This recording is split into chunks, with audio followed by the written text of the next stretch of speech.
Crônicas do Amanhecer. Por Feijão, Centro Espírita Allan Kardec. Balneário Gaivota, 22 de março de 2017. O mundo precisa se preparar para uma pandemia, afirma Bill Gates, parte 1. A comunidade internacional deve se dar conta de que tem que se preparar para uma pandemia, disse, no sábado 18/02, Bill Gates, fundador da Microsoft, na Conferência de Segurança em Munique.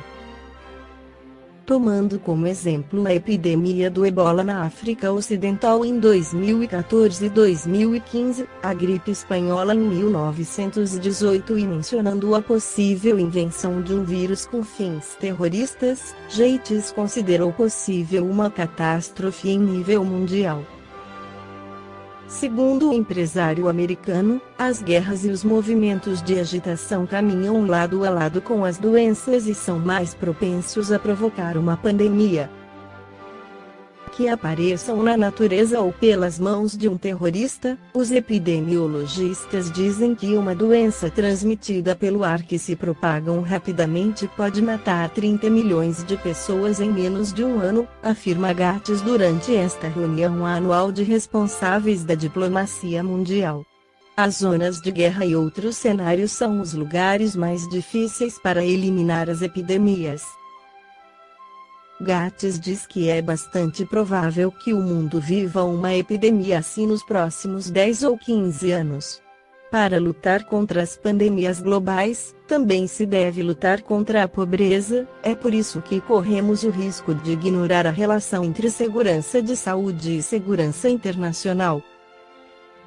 Bill Gates, que fez sua fortuna com a empresa de software Microsoft e agora destina milhões de dólares para a filantropia, pediu que os estados invistam na pesquisa para desenvolver tecnologias capazes de criar vacinas em poucos meses.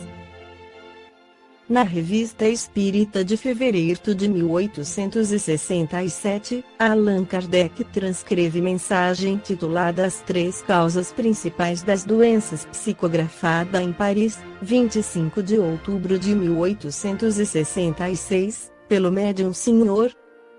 Deslins, do Espírito Doutor Morel Lavallee, que inicia com uma pergunta: o que é o homem? Um composto de três princípios essenciais: o espírito, o perispírito e o corpo.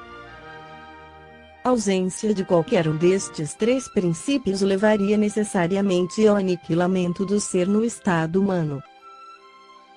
Se o corpo não mais existir, haverá o espírito e não mais o homem. Se o perispírito faltar ou não puder funcionar, não podendo o imaterial agir diretamente sobre a matéria e, desse modo, achando-se na impossibilidade de manifestar-se, poderá haver alguma coisa no gênero do cretino ou do idiota, mas jamais haverá um ser inteligente.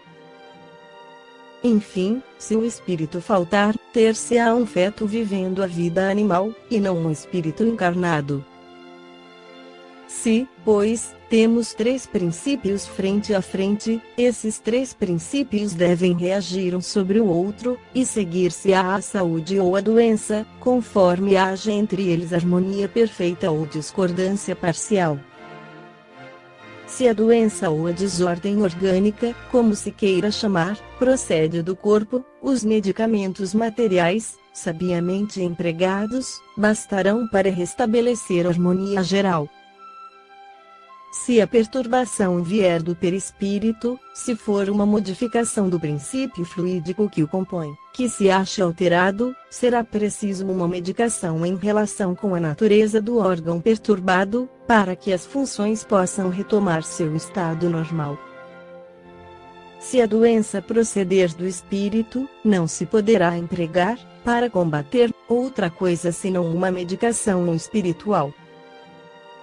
Se, enfim, como é o caso mais geral e, pode-se mesmo dizer, o que se apresenta exclusivamente, se a doença procede do corpo, do perispírito e do espírito, será preciso que a medicação combata ao mesmo tempo todas as causas da desordem por meios diversos, para obter a cura. Ora, que fazem geralmente os médicos? cuidam do corpo e o curam, mas curam a doença.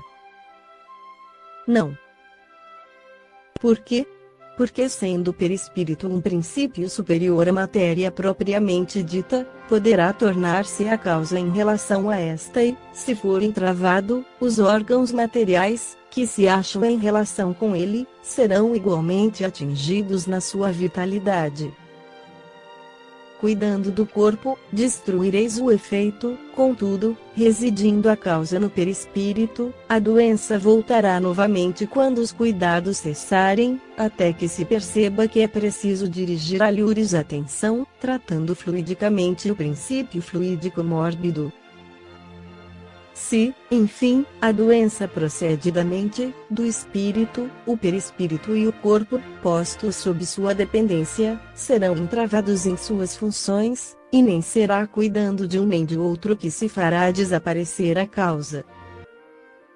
Assim, não é vestindo a camisa de força num louco, ou lhe dando pílulas ou duchas, que se conseguirá restabelecer o seu estado normal, apenas acalmarão seus sentidos revoltados, acalmarão seus acessos, mas não destruirão o germe senão combatendo por seus semelhantes, fazendo homeopatia espiritualmente fluidicamente, dando ao doente, pela prece, uma dose infinitesimal de paciência, de calma e de resignação, conforme o caso.